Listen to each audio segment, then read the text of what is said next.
Hello friend, welcome back to my blog channel Manish Tiwari blog में आपका स्वागत है। राधे राधे, हर महादेव। आज है बहुत दिन बाद पहली बार तो ब्लॉग स्टार्ट कर रहे हैं और आज है बहन के यहाँ कथा, सत्यनारायण भगवान कथा है। अपने बच्चे के मुंडन करा के आई थी तो फिर कथा नहीं सुनी थी, अभी आज सुन रही है। तो बस अभी खाना वाना बना लिए हैं, खा कर शाम को 4 बजे जाना है।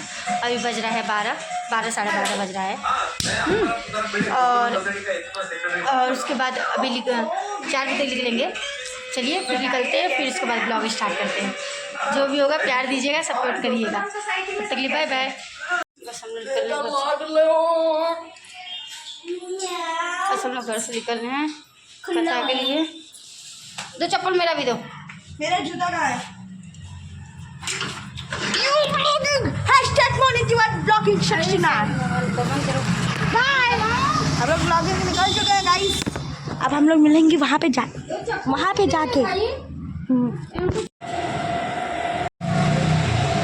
मीठा ले लिए प्रसाद के पानी तो फाटक बंदे हलवाए हैं। यहाँ पे फाटक है ना? नहीं रुके हैं कि हम 6 में रुक गए हैं। वो पहले रुके लग रहा है। BMW मस्त है। इधर पौधा बहुत अच्छे से है। पौधा भी काफी बिग एरिया है, रोड भी काफी सही है। आ रहा है ट्रेन आ रहा है। सरकारी जगह है ना, इसलिए ट्रेन आ रहा है। पब्लिक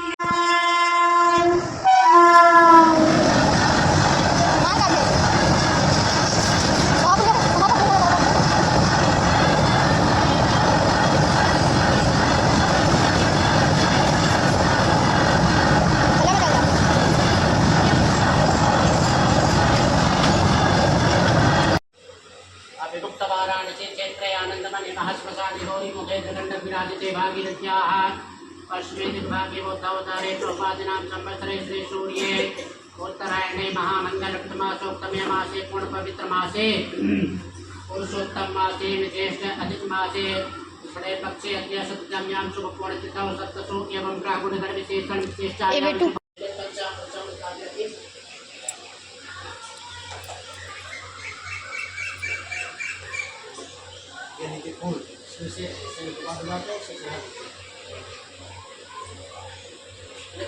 स्नानं समर्पयामि। गौरी कलश नौकरा से वरुणावाहि देवताभ्यो नमः। सूर्यादिनो ब्राह्मणदल देवताभ्यो नमः। ध्यानं ध्यानार्घ्य आवाहनार्घ्य चामृतमयानि तं पयोदधि कृतं मधु शर्कराचा समायुक्तं स्नानार्थं प्रतिगृह्यतां। पंचामृतानं समर्पयामि। प्रतिदेवनं प्रभारवन्दनादितो मुच्यमामुतः तैलं समर्पयामि। त्रिकाम्बिकाभ्यां नमः। तुलसी वरुणावाहि देवताभ्यो नमः। श्री सूर्यादिनो ब्राह्मणदल देवताभ्यो नमः।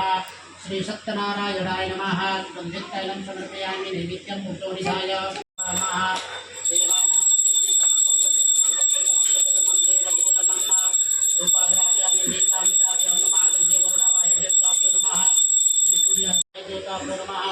श्री सूर्यादिनो ब्राह्मणदल देवताभ्यो नमः। नैवेद्यं पुष्टोनिधाय नैवेद्य लगा हुआ है। भगवान संकल्प करके वह भिक्षा के लिए चल पड़े।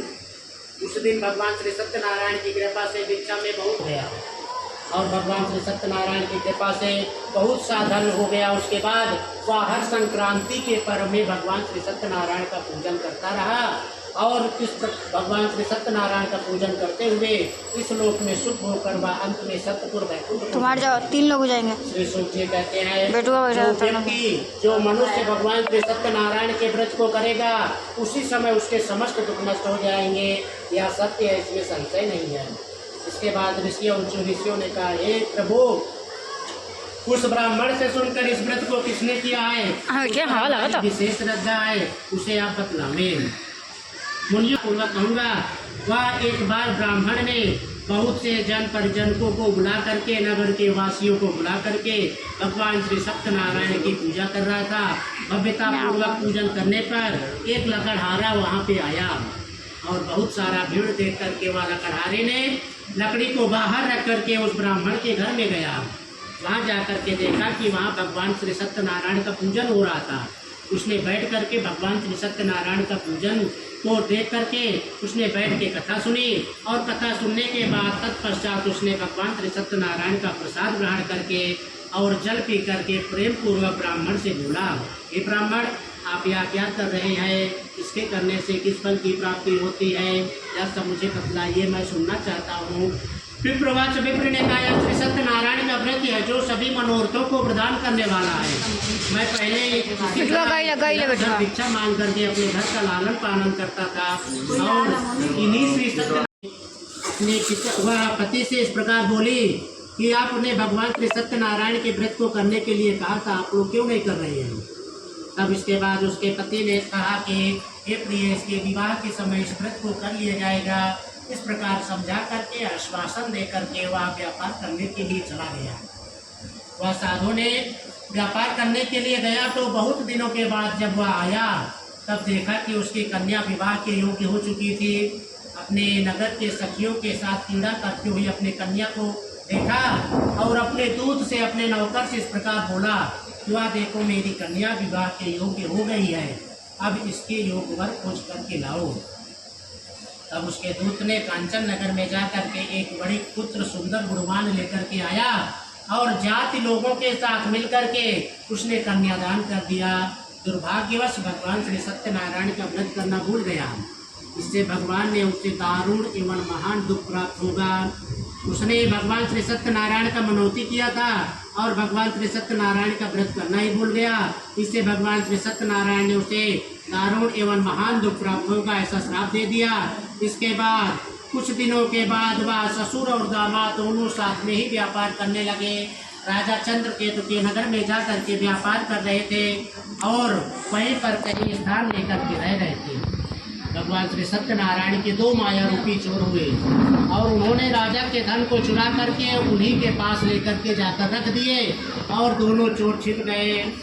चोर के जाने के बाद राजा के दूतों ने पीछे दौड़ते हुए आकर के देखा तो वहीं पर राजा के धन को देख करके उन्होंने दोनों को ससुर और दामाद को समीप ले गए।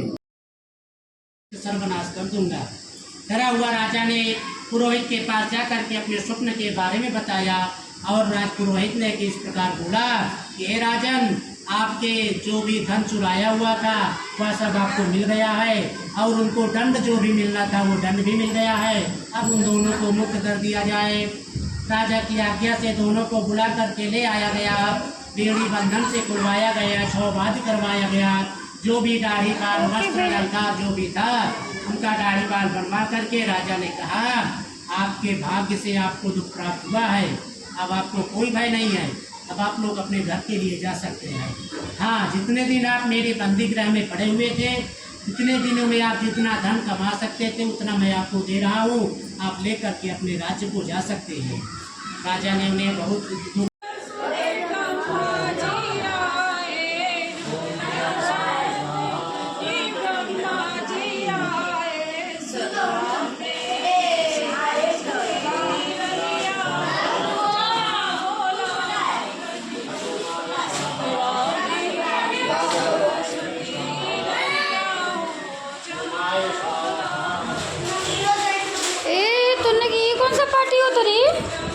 कहाँ से पैसा मिला है?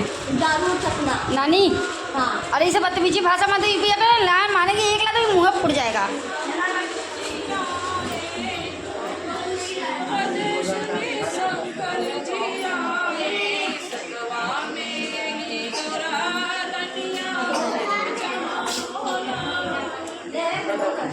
ठीक आवा था पानी पीने से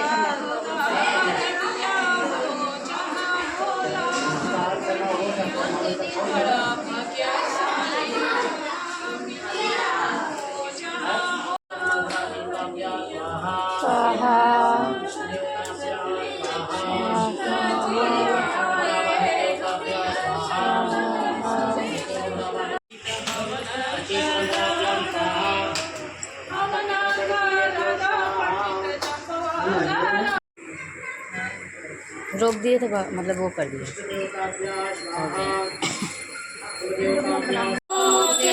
संकट क्षण में दूर करे, ओम जय श्री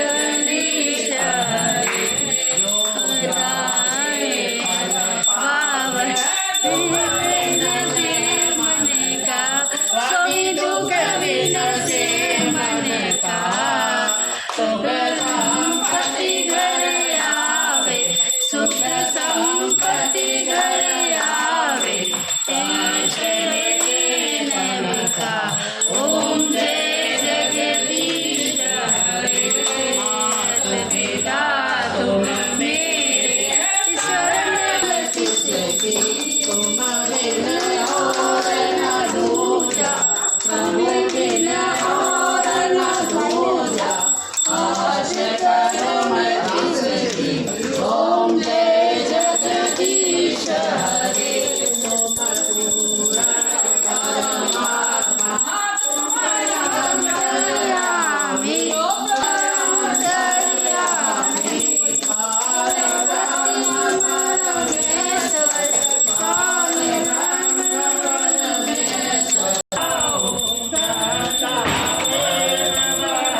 हेलो फ्रेंड। फिर उसके बाद हम वहाँ से आने के बाद, कथा में से आने के बाद हम मिल नहीं पाए क्योंकि मोबाइल मेरा डिस्चार्ज हो गया था। फिर उसके बाद हम घर आने के बाद इतना थक गया था, कुछ भी एंडिंग ब्लॉग नहीं बना पाए। और आज है एकादशी, आज है एकादशी, गुरुवार है। और आज ये ब्लॉग हम आज ही डालेंगे, रात तक चला जाएगा, मतलब आज रात तक 10 बजे तक चला जाएगा ब्लॉग। और इसके बाद बढ़िया बढ़िया ब्लॉग आने वाला है, काफ़ी बढ़िया ब्लॉग आने वाला है। कहीं घूमने जाने वाले भी हैं, कहीं पार्टी भी है, देखते हैं क्या होता है बहुत सारा। तब तक के लिए बाय बाय, हर हर महादेव, राधे राधे। नेक्स्ट वीडियो मिलते हैं, राधे राधे।